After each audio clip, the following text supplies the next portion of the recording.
Oke. Oke, jadi terpaksa kita akan mengulang ya. Kita mengulang untuk live kita malam hari ini. Tapi kita masih di perkenalan, belum sampai ke PA-nya kita. Oke, kita akan undang segera Puni dan juga Petra. Ya, harapannya bisa segera bergabung. Dan sekali lagi teman-teman, saya Roma.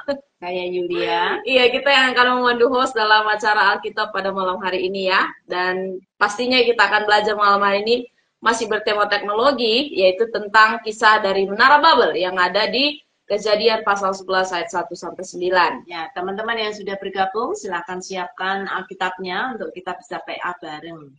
Oke, kita mau kenalan ya. Sorry, ini ada beberapa kendala teman-teman di sini. Kita doakan bersama ya supaya lancar. Ya, kita mau kenalan dulu. Ulang karena ini tadi ulang live-nya. Coba kenalan lagi ya dari Petra dulu deh, nanti baru di Puni. Silakan. Oke, siap. Ya, selamat malam, Shalom. Perkenalkan, nama saya Petra Dekris. Saya berasal dari STT Torsina. Saya pada saat ini sedang semester 7, lagi skripsi. Gitu. Oke. Lalu pelayanan. Ya, salam kenal. Lalu pelayanan yang saya pelayanan di GBI.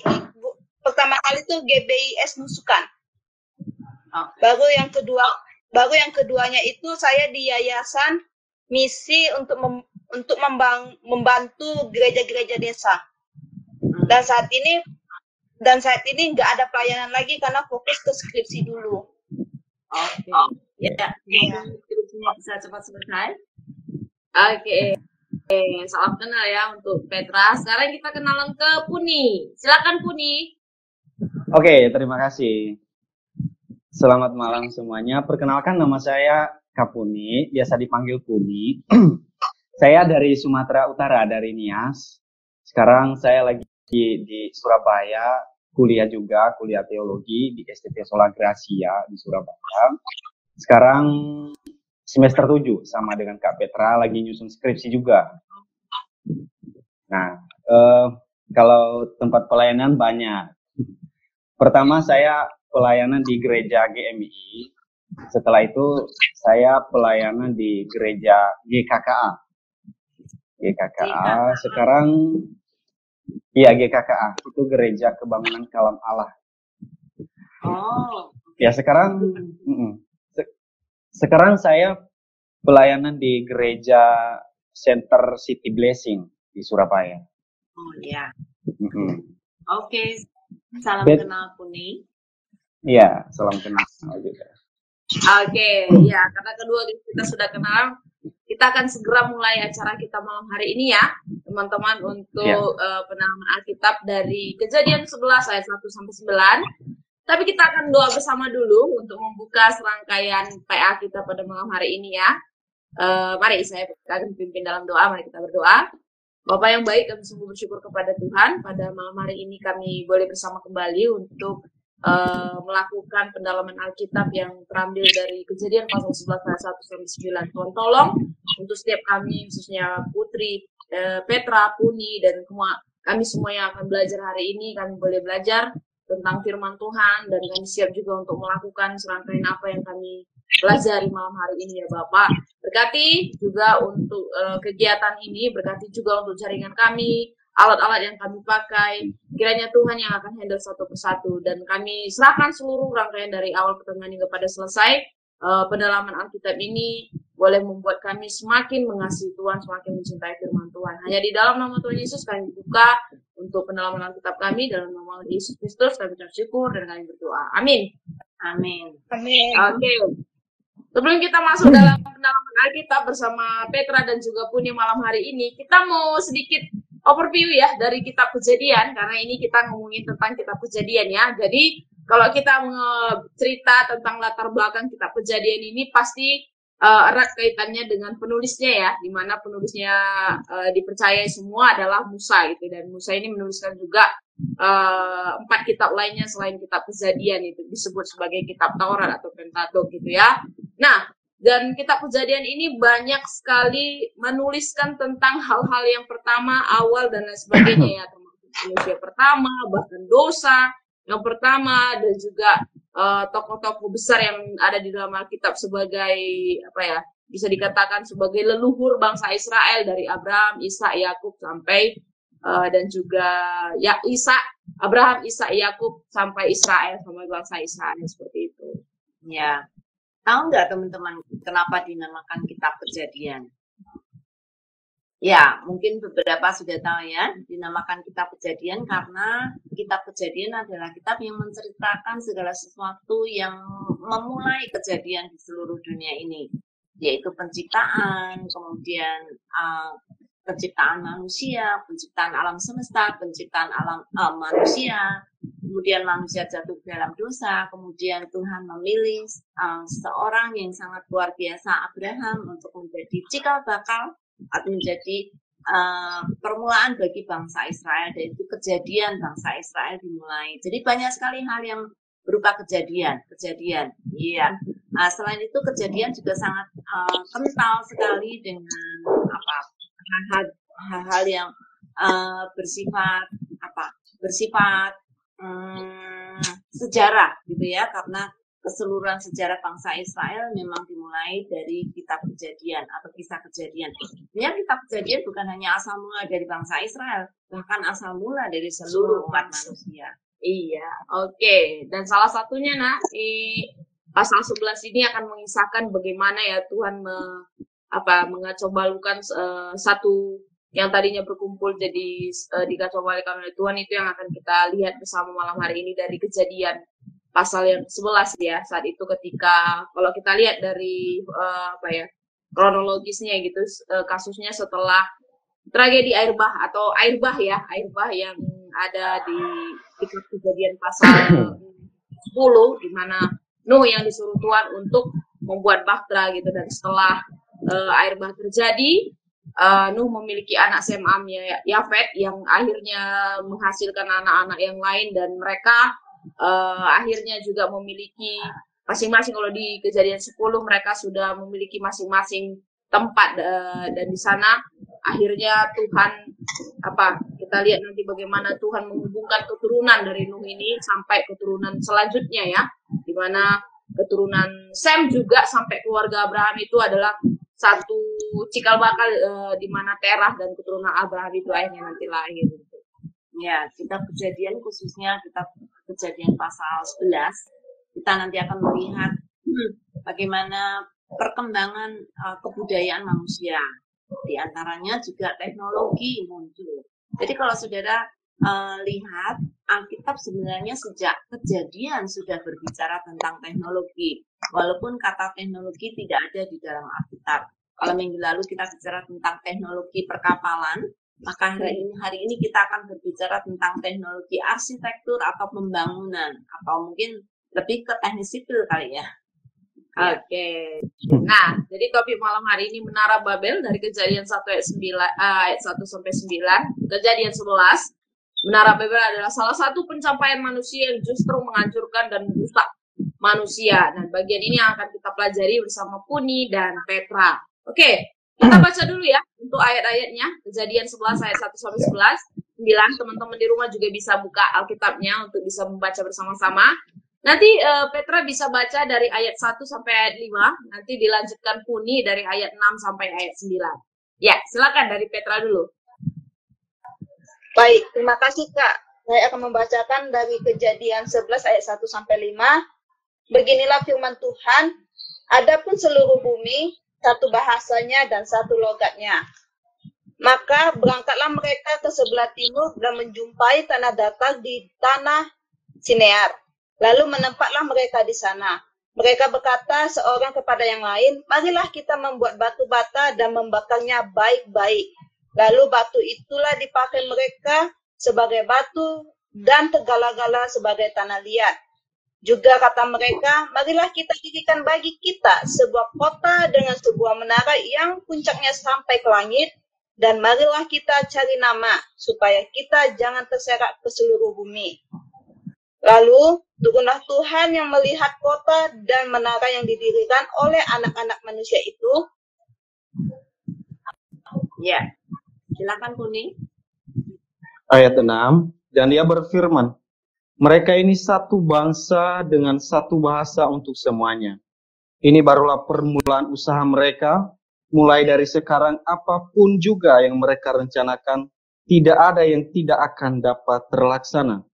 Baiklah kita turun dan mengacaubalaukan di sana bahasa mereka, sehingga mereka tidak mengerti lagi bahasa masing-masing. Demikianlah mereka diserahkan Tuhan dari situ ke seluruh bumi, dan mereka berhenti mendirikan kota itu. Itulah sebabnya sampai sekarang nama kota itu disebut Babel. Karena disitulah dikacaubalaukan Tuhan bahasa seluruh bumi, dan dari situlah mereka diserahkan Tuhan ke seluruh bumi. Amin. Oke. Nah, 9 ayat sudah kita baca hari ini, dan kita akan gali ya dari langkah yang pertama dulu, yaitu langkah simak dengan poin-poin yang sudah teman-teman baca. Oke, mulai dari Puni ya. Jelaskan nih bagaimana keadaan bumi saat itu kalau dilihat dari ayat 1. Silakan. Iya, terima kasih. Iya, ketika saya membaca teks ini, saya begitu diberkati. Dan kalau kita membaca sangat menarik dan penting untuk kita belajar, terkhususnya dalam konteks Kejadian pasal 11 ini. Nah, kenapa itu sangat penting? Karena ini satu-satunya penjelasan terhadap keragaman bahasa di dunia saat ini. Nah, tapi sekarang kita kenal bahwa di dunia ini sudah begitu banyak bahasa. Saya memberikan satu kata-kata dari Stephen Jones, seorang antropolog, mengatakan dunia ini kira-kira ada 6.800 sampai 7.000 bahasa. Bahkan antropolog lainnya mengatakan jumlah itu lebih banyak dari situ. Dan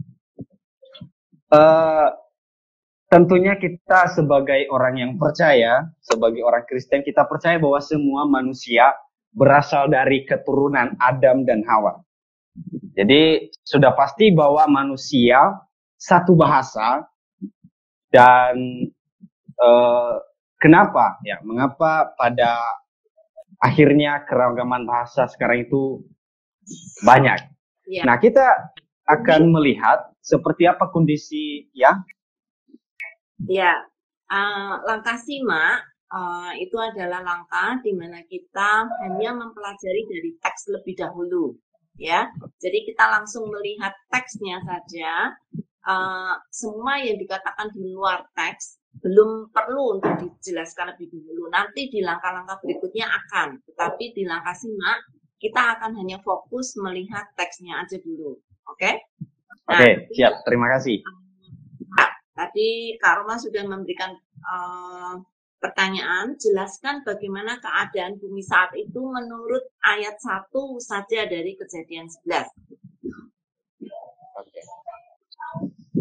Iya, terima kasih. Ya, kondisi bumi atau kondisi manusia pada zaman itu, ya mula-mula dikatakan bahwa seluruh bumi dan saat itu satu bahasanya dan satu logatnya. Kalau kita perhatikan ayat yang pertama, di situ dikatakan adapun seluruh bumi satu bahasanya dan satu logatnya. Kemudian dilanjutkan di ayat yang ke-6 dikatakan mereka ini satu bangsa dengan satu bahasa untuk semuanya. Jadi dicatat bahwa adapun seluruh bumi pada saat itu satu bahasa dan satu logatnya. Nah, dengan satu bahasa untuk semuanya mereka. Iya. Thank you. Jadi kita akan membahas kejadian ayat ya. Jadi Siap. satu ayat saja. Ya, supaya kita bisa mempelajari secara berurutan, ya. Oke, ini Kak Irene juga menambahkan, menurut saya di ayat 1 keadaan bumi hanya memiliki satu bahasa dan satu logat. Iya, bukan menurut saya aja, tapi ini menurut ayat 1 ya. Ya, langkah simak teman-teman Iya, sangat betul. penting sekali.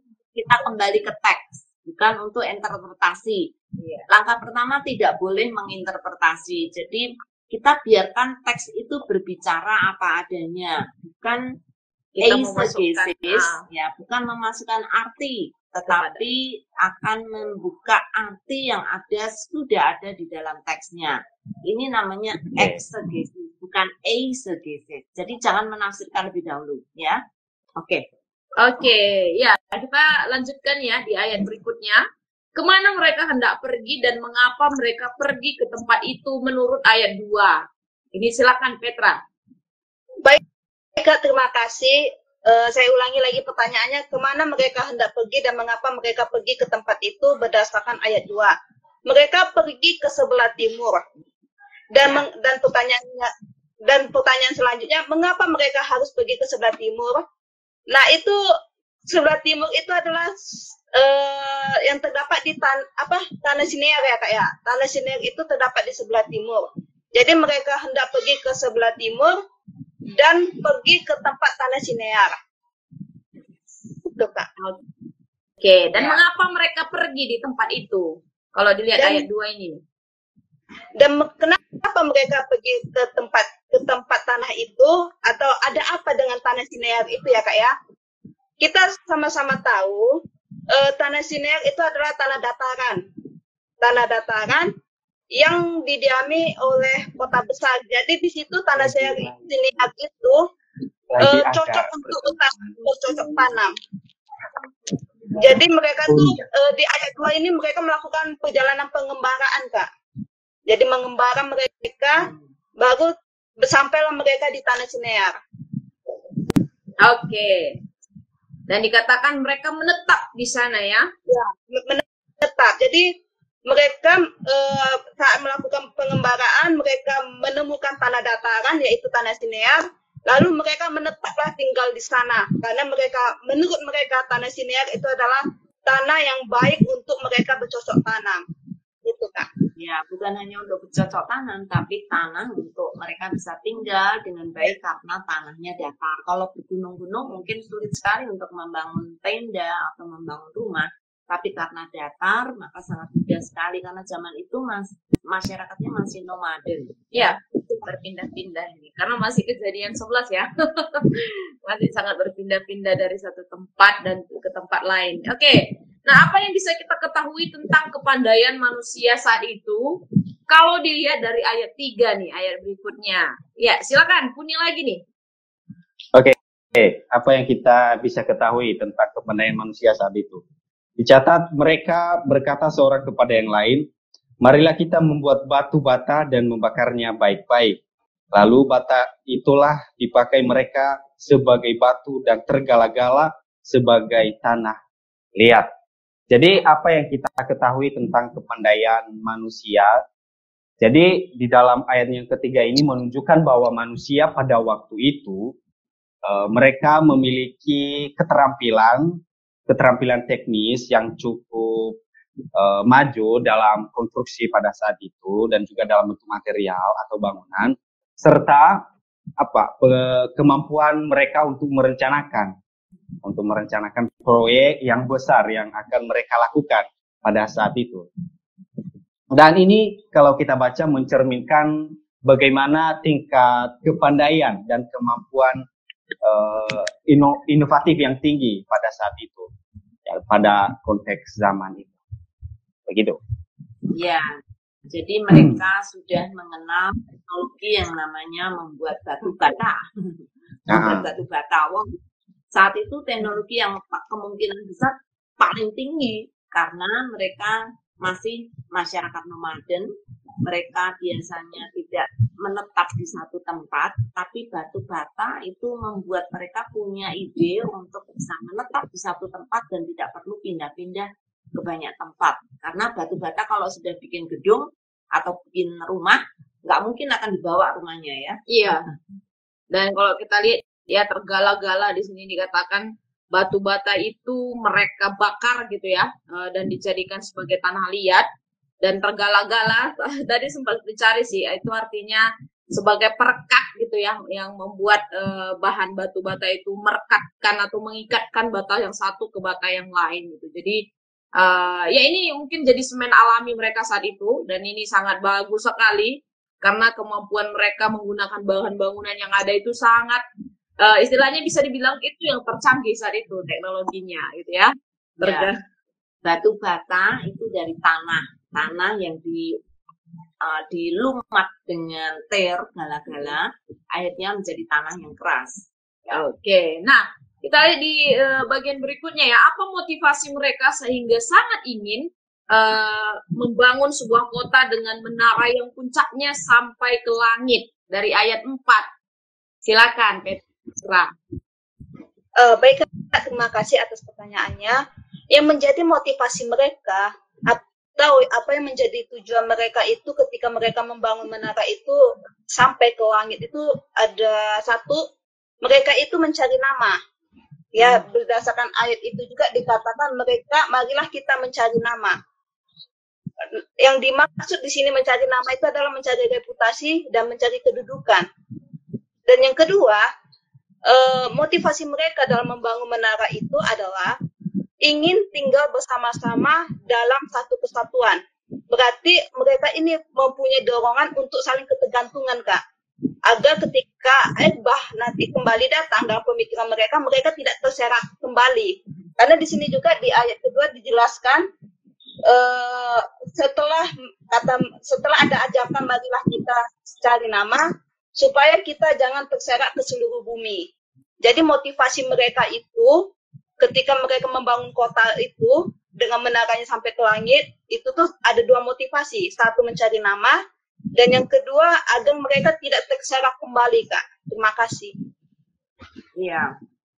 Ini satu satu ide yang mungkin bagi kita biasa ya, tetapi untuk saat itu sangat luar biasa. Maksudnya di luar kebiasaan, tapi di luar kebiasaan karena mereka sudah mulai mencari nama dan mereka ingin sampai ke langit. Apa tujuannya? Siapa yang ada di langit? Tuhan yang ada di langit, dan mereka tahu gitu ya. Jadi kalau puncaknya sampai ke langit, artinya mereka ingin menyamai Tuhan, ingin berada di posisi yang sama dengan Tuhan. Ya, jadi ini sangat menunjukkan ya betapa manusia saat itu ingin ya memulihkan diri sendiri dan merasa tidak perlu lagi Tuhan, karena ya seakan-akan mereka bisa membantu Tuhan gitulah ya. Tapi itu satu ya, nanti kita akan bahas bersama. Mungkin bukan membantu, tetapi ingin menyamai Tuhan. Membantu beda sekali. Oke. Apa kata Tuhan ketika turun melihat kota dan menara yang didirikan manusia saat itu? Dilihat dari ayat 5 sampai ayat 7. Silakan Puni. Iya, apa kata Tuhan ketika turun melihat kota dan menara yang didirikan manusia itu? Ya, berdasarkan ayat 5 sampai 7. Ya, kalau kita perhatikan ayatnya yang kelima itu, di sini Tuhan melakukan sebuah observasi ya. Tuhan turun untuk melihat kota dan menara yang mereka dirikan itu, atau sedang bangun itu. Jadi ini menunjukkan perhatian dan juga penilaian Tuhan terhadap tindakan manusia pada saat itu. Ya, meskipun itu secara kiasan ya, Tuhan tidak perlu secara literal itu untuk turun melihat bangunan mereka itu. Jadi ini menggambarkan bahwa Tuhan memperhatikan ambisi dan juga tindakan manusia. Kemudian kita perhatikan ayat yang ke-6. Di situ Tuhan mengamati tentang kesatuan dan kemampuan manusia pada saat itu. Nah, di sini kalau kita perhatikan ayatnya yang ke-6, dan juga Allah menyadari bahwa pada saat itu mereka adalah satu bangsa yang berbicara dengan satu bahasa dan satu logatnya. Dan Tuhan mengamati bahwa jika mereka terus bersatu, tidak ada batasan bagi mereka dalam apa yang bisa mereka capai. Ini mencerminkan, kalau kita perhatikan, ini mencerminkan pengertian Tuhan tentang potensi manusia dan bahaya dari kesatuan dan ambisi mereka itu yang tidak terbatas. Kemudian kalau kita perhatikan ayat ke-7, di situ ada rencana Tuhan untuk mengacau balaukan bahasa.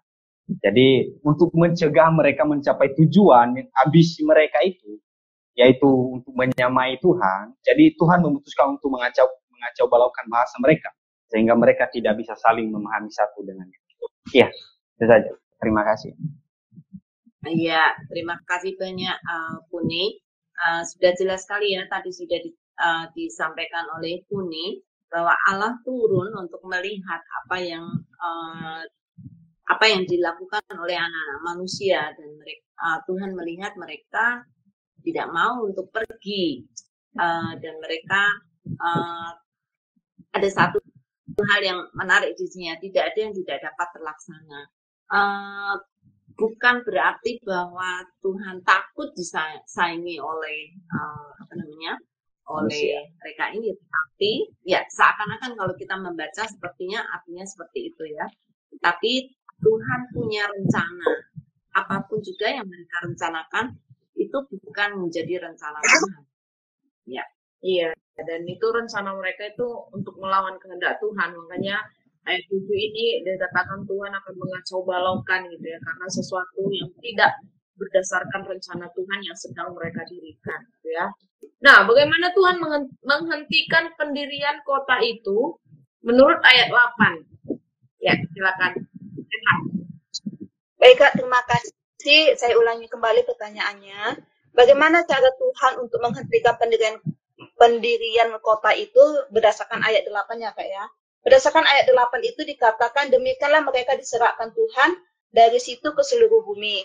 Jadi, cara Tuhan untuk menghentikan pendirian kota itu adalah dengan cara menggagalkan segala rencana manusia itu dengan menyerahkan mereka ke seluruh bumi. Baik, terima kasih. Ya, kalau boleh tahu Petra, apa artinya serak? Ada kata lain nggak yang bisa lebih mudah dimengerti? Diserakkan. Punya kata lain? Kata lain dari menyerahkan itu mereka itu bentar ya Bu. Kata lain dari menyerahkan itu membubarkan. Kan mereka iya membubarkan, lalu mereka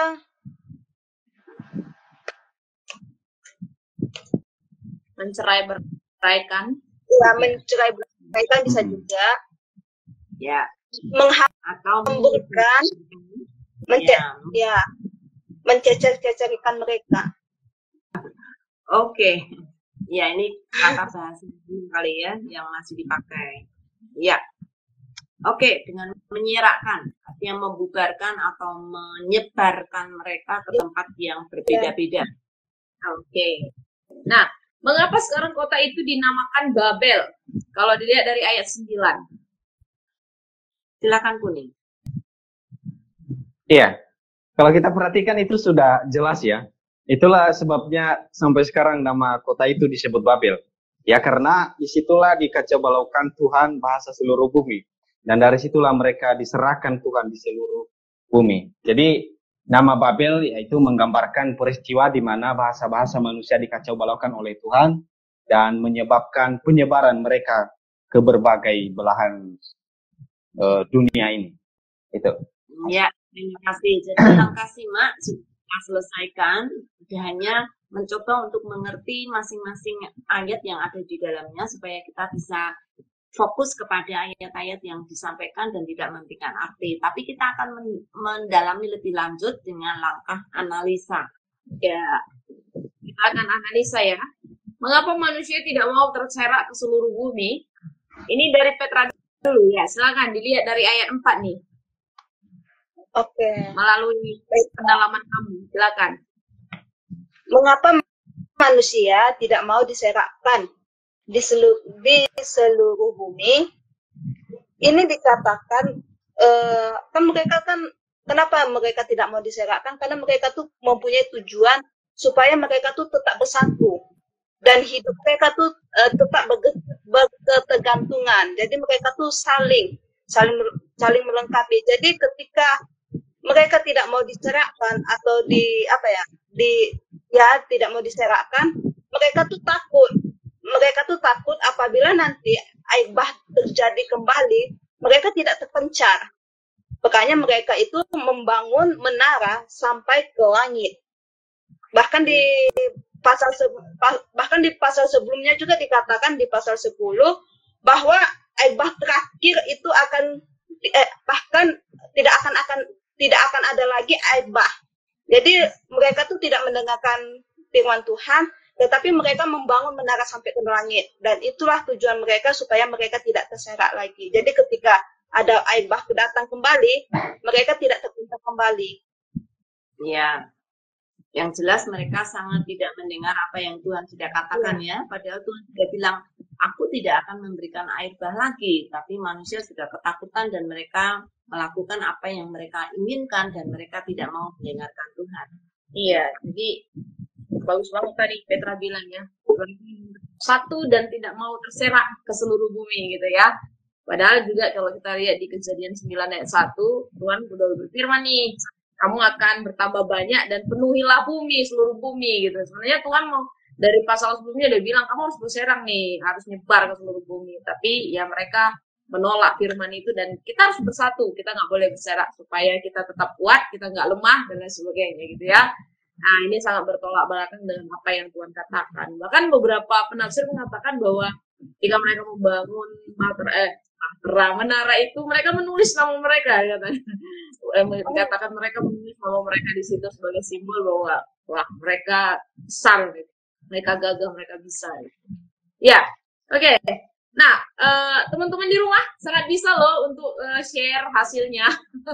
Apa juga nih yang teman-teman dapatkan melalui hal-hal yang kita bahas pada malam hari ini ya. Dari setiap pertanyaan yang ada. Silakan bisa dituliskan di kolom komentar. Oke. Nah, apa artinya turunlah Tuhan? Kalau dilihat dari ayat 5 nih. Dan 7. 5 dan 7. Iya, silakan Puni. Iya, kalau kita perhatikan, tadi saya coba mencari arti frasa ini turunlah Tuhan. Jadi kalau kita perhatikan di dalam terjemahan bahasa Inggris itu diartikan the Lord come down, artinya memiliki makna yang penting dalam konteks ini. Jadi ada beberapa poin yang saya temukan terkait dengan frasa kata ini, yaitu yang pertama penggambaran tentang kedaulatan Tuhan. Jadi frasa ini bukan berarti Tuhan secara langsung atau secara literal turun untuk dari surga ke bumi mengamati. Jadi ini kita melihat dari sisi atau secara teologis, Tuhan dianggap transenden dan tidak terbatas oleh ruang dan waktu. Nah, sebaliknya, ini adalah cara untuk menggambarkan keterlibatan Tuhan dalam urusan manusia. Jadi penggunaan bahasa ini sebenarnya menekankan bahwa Tuhan secara aktif terlibat dalam pemeriksaan dan pengawasan atas tindakan manusia. Kemudian saya coba melihat dalam konteks naratif, itu dijelaskan dalam konteks ini, cerita Menara Babel ini. Frasa ini menekankan bahwa Tuhan memperhatikan dan memutuskan untuk bertindak atas apa yang sedang terjadi. Nah, jadi meskipun manusia pada saat itu berusaha untuk membangun menara itu, dan itu sebagai kota bisa dibilang sebagai simbol kekuatan dari kesatuan mereka pada saat itu. Jadi Tuhan menunjukkan bahwa tidak ada usaha manusia yang dapat melawan rencana dan otoritas Tuhan. Amin. Jadi saya juga mendapatkan pesan moral dan teologis dari kata turunlah Tuhan ini.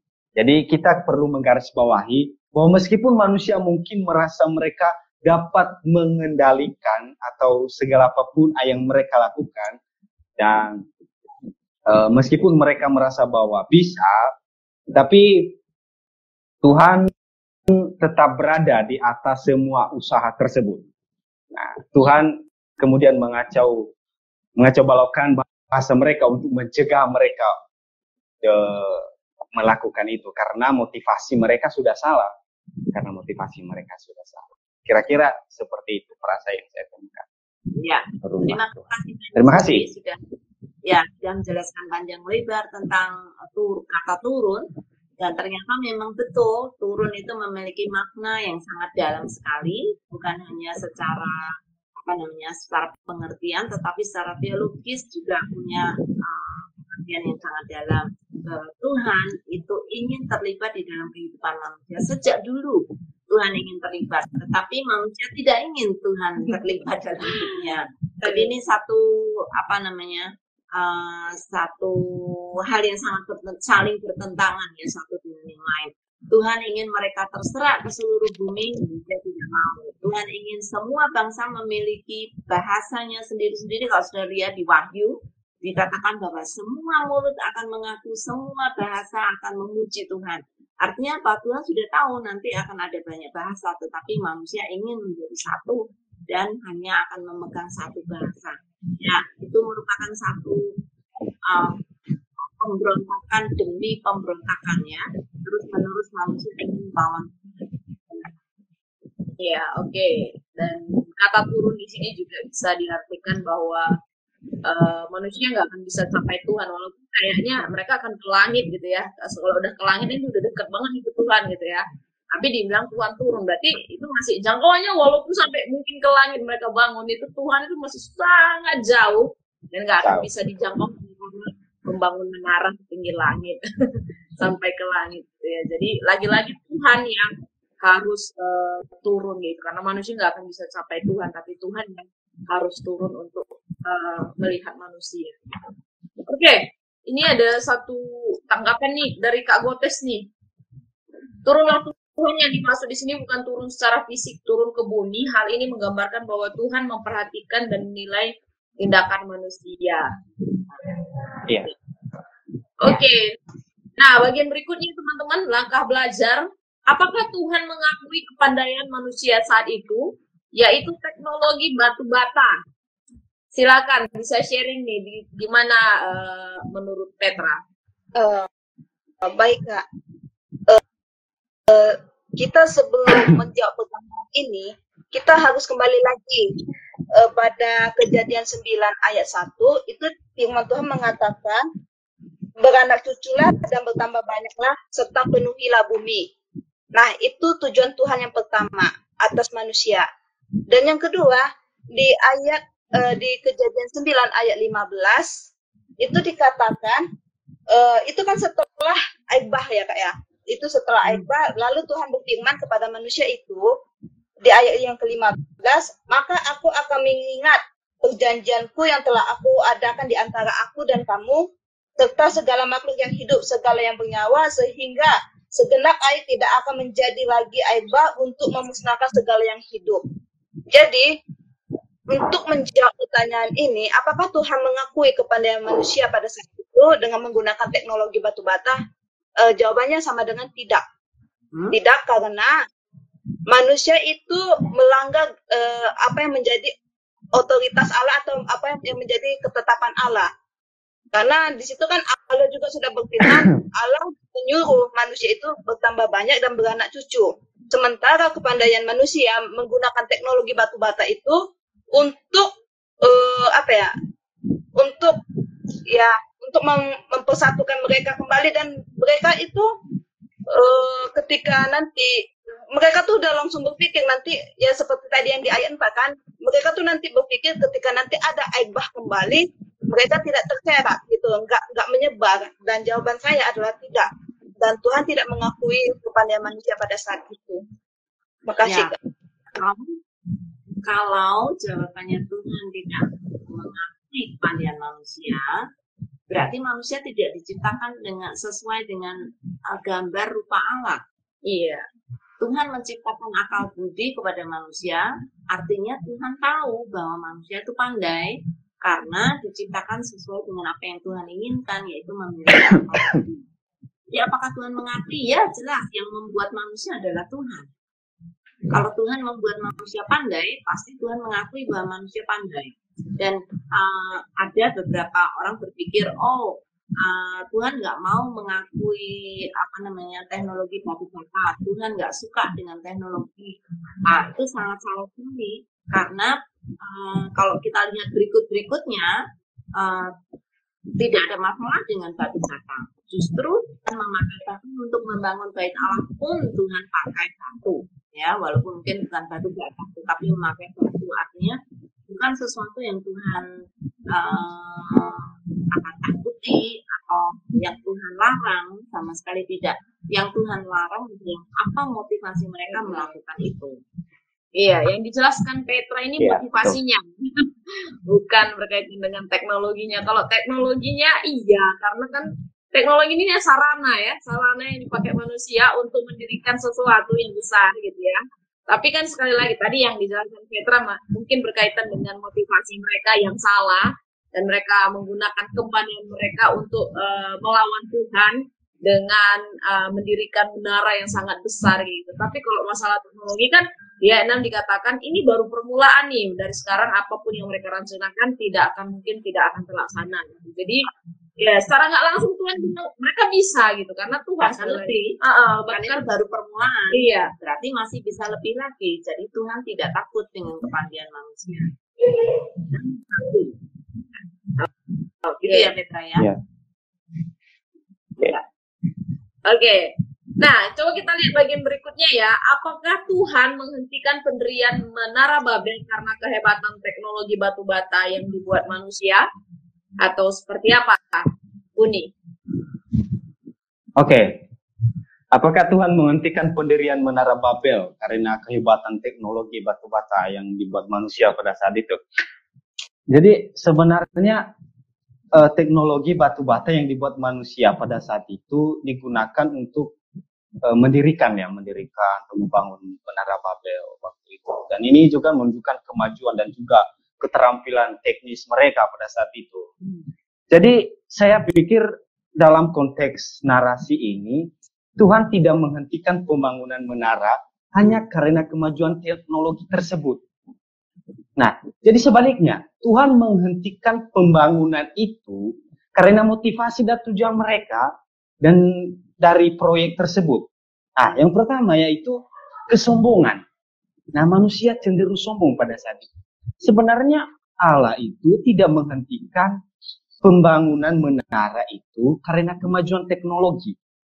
Nah, itu kalau kita pikir sebaliknya. Tuhan itu menghentikan pembangunan itu karena motivasi dan tujuan mereka sudah salah, yaitu kesombongan dan penolakan terhadap perintah Tuhan. Jadi sudah istilahnya bertabrakan dengan kehendak Tuhan, kehendak mereka. Jadi teknologi batu bata hanyalah sebenarnya kalau kita pikir hanyalah sarana yang digunakan untuk mencapai tujuan tersebut. Jadi bukan alasan utama Tuhan untuk intervensi mereka.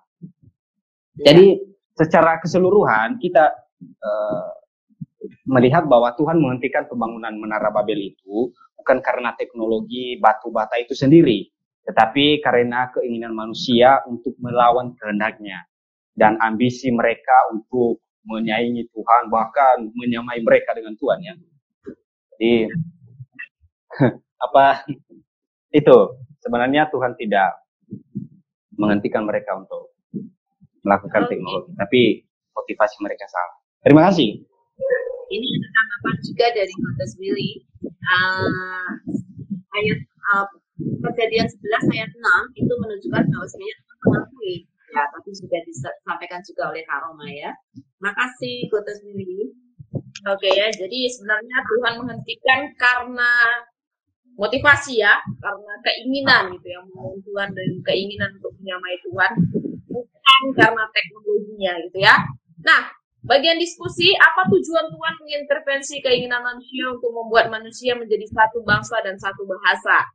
Silakan, Petra. Baik, tujuan Tuhan mengintervensi keinginan. Bentar ya, keinginan manusia itu tuh adalah supaya tujuan Tuhan mengintervensi keinginan manusia untuk menjadi satu bangsa dan satu bahasa adalah sesuatu untuk menjaga kesombongan manusia, mencegah terjadinya kejahatan, dan memperkaya keberagaman yang ada di dunia. Dan kisah tentang Menara Babel ini memberikan pelajaran tentang kerendahan hati kita terhadap di hadapan Tuhan dan mempunyai jiwa persatuan dan keberagaman. Begitu Kak kira-kira. Ya, terima kasih. Tapi masih ada beberapa yang bisa ditambahkan. Apakah Kuni mau menambahkan beberapa? Oke. Jadi di pertanyaannya apa tujuan Tuhan mengintervensi ya keinginan manusia untuk membuat manusia menjadi satu bangsa dan satu bahasa pada saat itu. Jadi saya menemukan Tuhan mengintervensi keinginan manusia menjadi satu bangsa dan satu bahasa dalam yang dikisahkan dalam narasi konteks Menara Babel ini ya dengan beberapa tujuan. Ya, tentunya ini sudah direncanakan dan tujuan Allah. Kita lihat dari perspektif teologis maupun naratif. Nah, ada beberapa tujuan yang saya temukan kenapa Tuhan ini mengintervensi keinginan manusia untuk menjadi satu. Yang pertama, memenuhi perintah Tuhan untuk menyebar. Nah, kalau kita perhatikan perintah awal setelah air bah itu, Tuhan memberikan perintah kepada Nuh dan keturunannya untuk berkembang biak dan memenuhi bumi. Itu kita bisa baca di dalam Kejadian pasal 9 ayat 1. Nah, jadi dalam Tuhan memerintahkan Nuh dan juga keturunannya untuk beranak cucu dan berkembang biak. Jadi manusia dalam usaha mereka untuk membangun menara Babel dan membentuk satu bangsa dengan satu bahasa, mencoba untuk menghindari penyebaran ke seluruh bumi itu. Jadi Tuhan mengacau akhirnya. Satu alasan. Alasan yang kedua? Yang kedua itu tujuan. Itu yang pertama. Yang kedua, mencegah kesombongan dan ambisi manusia. Yang berbicara tentang motivasi tadi. Jadi manusia membangun menara Babel tampaknya di sini kalau kita perhatikan, yaitu oleh ambisi untuk mencapai langit. Nah, dan menciptakan nama untuk diri mereka sendiri. Kalau kita baca ayatnya yang keempat itu ya, di situ ada semuanya kata kita. Juga kata mereka, marilah kita dirikan bagi kita semua kota dengan sebuah menara yang puncaknya sampai ke langit. Dan marilah kita cari nama kita semua. Jadi tidak melibatkan Allah di dalamnya. Jadi ini mencerminkan kesombongan manusia dan keinginan untuk mengatasi batasan-batasan yang sudah ditetapkan oleh Allah. Nah, kemudian satu lagi ya. Jadi saya menemukan kajian yang terakhir yaitu menunjukkan kedaulatan Allah. Itu tidak kalah penting. Ya, Tuhan mengintervensi manusia pada saat itu dengan menunjukkan kedaulatannya dan juga kekuasaannya atas segala yang Dia ciptakan, termasuk juga upaya manusia untuk mengatasi kehendaknya, sehingga Tuhan mengacau balaukan bahasa mereka untuk mencegah hal itu. Terima kasih. Itu saja kalau dari saya. Nah, terima kasih ya sudah melengkapi tadi yang sudah diberikan oleh Petra. Memang Tuhan mengintervensi pasti karena ada alasan ya. Dan Tuhan ingin supaya manusia kembali kepada tujuan yang Tuhan inginkan. Terima kasih. Oke, nah bagian terakhir nih teman-teman, aplikasi yang paling gong dari semuanya ya. Apa motivasi teman-teman Petra Puni saat ini dengan memakai kehebatan teknologi yang dibuat manusia? Bagaimana nih kalau dihubungkan dengan motivasi teman-teman saat ini? Silakan dari Puni deh. Oke, terima kasih. Ya, berbicara tentang motivasi terkait dengan teknologi yang begitu maju sekarang ya. Nah, BTW beberapa bulan lalu dari Sabda sudah mengadakan seminar artificial intelligence di GKI Preggolan Bunder. Nah, di situ saya ikut. Jadi pembicara utamanya Ibu. Ya. Jadi kami dari Sola Gracia ikut. Jadi saya memperoleh beberapa pelajaran dari situ. Bahwa teknologi yang begitu canggih sekarang, terkadang manusia itu menyalahgunakan. Ya, terkadang manusia menyalahgunakan teknologi yang canggih untuk melawan kehendak Tuhan seperti yang dicatat di dalam kisah menara Babel itu. Jadi motivasi kita sebagai juga orang percaya dan juga orang Kristen tentunya, ya, kita mempunyai, saya pribadi sendiri, saya belajar teknologi, terkhususnya waktu itu saya belajar artificial intelligence itu, IT, AI dan lain sebagainya. Ya, sebagai kita bisa memakai itu sebagai sarana untuk mengabarkan kabar baik bagi orang lain. Nah, saya melihat kemarin ada, saya lupa Ibu siapa yang ngomong itu, kita bisa menggunakan ChatGPT itu untuk menginjili orang-orang. Jadi itu kan sifatnya luas, tetapi melalui itu sebenarnya kita bisa mengabarkan Injil. Nah, itu motivasi sebenarnya yang benar ya. Tapi sekarang di dunia yang begitu gelap dan rusak ini ada banyak orang yang menyalahgunakan untuk mementingkan keinginan sendiri. Jadi kita sebagai orang percaya itu juga bisa menjadi motivasi utama kita untuk memberitakan Injil dan kabar baik kepada orang-orang. Terima kasih. Ya, terima kasih. Jadi motivasi Puni nanti ketika memakai teknologi adalah untuk kemuliaan Tuhan ya Pak. Ya. Iya betul. Ya. Makanya saya suka bergabung sebenarnya di sini. Terima kasih. Terima kasih banyak. Oke, gimana dengan Petra? Baik. Apa yang menjadi motivasi saya saat memakai kehebatan teknologi itu ya paling utama karena saya sebagai orang Kristen dan orang yang sudah percaya, hal yang menjadi motivasi saya itu adalah melakukan pengabaran kabar baik atau penyebaran Injil. Nah, melalui teknologi kita mampu memberikan kabar baik ke seluruh penjuru bumi, karena kan begitu juga Tuhan berfirman kepada kita. Itu sih yang paling utama bagi saya. Tapi di balik itu juga yang menjadi motivasi saya dalam pemakaian teknologi ini adalah mempermudah hidup kita. Mempermudah hidup, jadi kita tuh dapat menjalankan kehidupan kita tuh sehari-hari tuh secara efisien dan menyenangkan gitu. Jadi kita nggak perlu ribet-ribet lagi. Contohnya kita mau kemana, sudah ada pesan pakai teknologi, contohnya Maxim atau kita lapar ini. Jadi mempersimpel kehidupan. Ya, mempersimpel kehidupan, dan yang terakhir itu tuh menjadi pendorong inovasi. Jadi ketika kita memakai teknologi, kita tuh berinovasi, terus melakukan inovasi, terus belajar, terus berkembang. Lalu kita tuh dapat berkontribusi membangun generasi bangsa yang cerdas.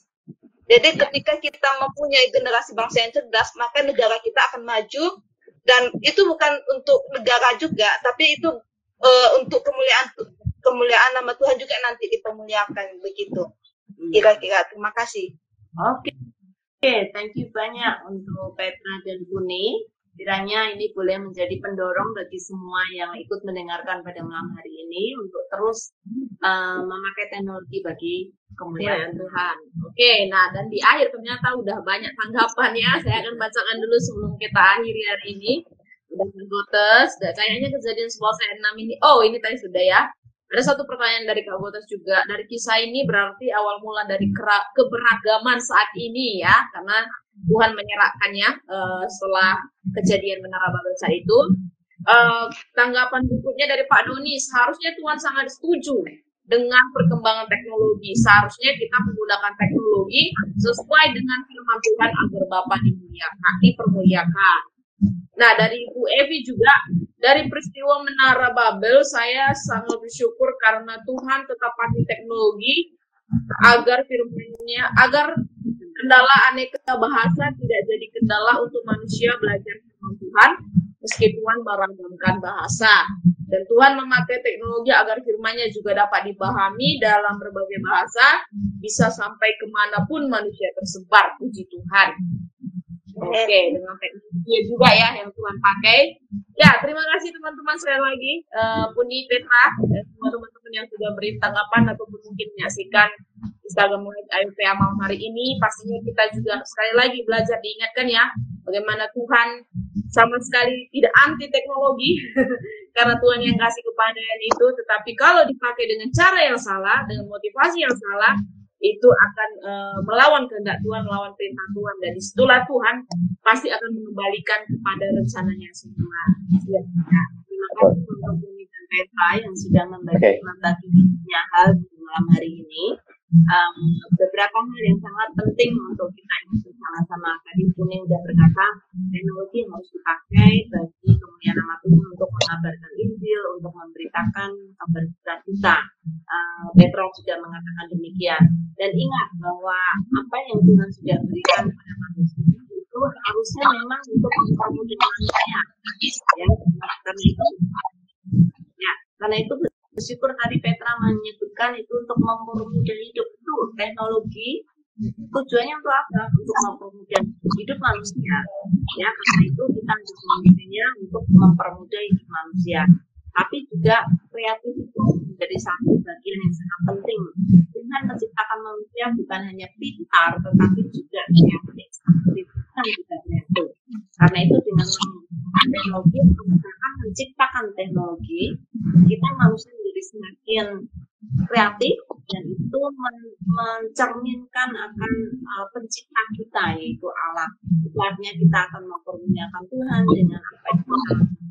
Ya, thank you untuk teman-teman yang sudah berbagi dan terima kasih juga untuk teman-teman yang sudah memberikan tanggapannya. Amin. Ya, teknologi untuk kemuliaan Tuhan, IT for God. Oke, thank you. Kita akan tutup dulu ya di dalam doa. Kesediaan Petra untuk dalam doa. Baik Kak, terima kasih. Mari kita bersatu di dalam doa. Kembali kami mengucap syukur Tuhan untuk setiap berkat dan kasih Tuhan yang kami terima dalam satu hari ini. Kami sungguh berterima kasih ketika Tuhan masih mempertemukan kami dalam ruang untuk membahas kebenaran firman Tuhan. Biarlah Tuhan kebenaran firman Tuhan yang kami ceritakan Tuhan, baik itu kami jelaskan, biarlah Tuhan menjadi berkat antara kami untuk menjadi rema di dalam kehidupan kami, bagaimana kami dapat menggunakan teknologi sebaik mungkin dan sehikmat mungkin, dan itu kami dapatkan itu berasal daripada Tuhan. Terima kasih Bapa yang baik, terima kasih Tuhan Yesus, dan selanjutnya Tuhan kehidupan kami akan kami serahkan ke dalam tangan Tuhan, Tuhan yang beracara dan Tuhan yang campur tangan. Di dalam nama Tuhan Yesus Kristus, terpujilah namamu, haleluya, amin. Amin. Thank you banyak untuk Puni dan Petra. Sampai ketemu lagi. Tuhan memberkati. Selamat malam. Ayo PA. Oke teman-teman, minggu depan kita akan kembali bertemu di dalam jam yang sama 19.30 sampai. Oke, minggu depan 2 minggu lagi. Karena minggu depan libur ya, jadi 2 minggu lagi tanggal 23 September. Bisa dicatat ya, minggu depan tidak ada, tapi 2 minggu lagi kita akan bertemu dengan topik masih seputar teknologi dari perikop Kemah Tabernakel dari Keluaran 35 ayat 30 sampai pasal 36 ayat 1 ya, di mana Allah memberikan berbagai keahlian kepada manusia untuk menyelesaikan Kemah Tabernakel. Nah, silakan teman-teman bisa hadir atau pengen menjadi guest seperti Puni dan Petra, bisa kontak kita, bisa kontak admin atau DM Instagram Ayo PA gitu ya, untuk bisa nanti mengikuti PA-nya bersama-sama.